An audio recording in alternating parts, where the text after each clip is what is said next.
You ask Tiger to solve. This deals with linear equations with one unknown. The final result is n equals negative 293/12. Let's solve it step by step. Group all constants on the right side of the equation. Subtract 611/24 from both sides. Combine the fractions. Combine the numerators.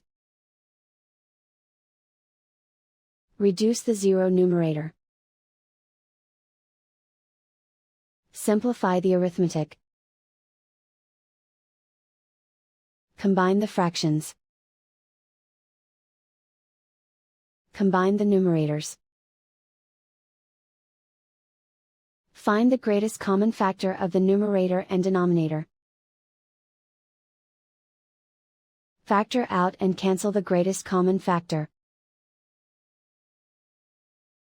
And so the final result is n equals negative 293/12.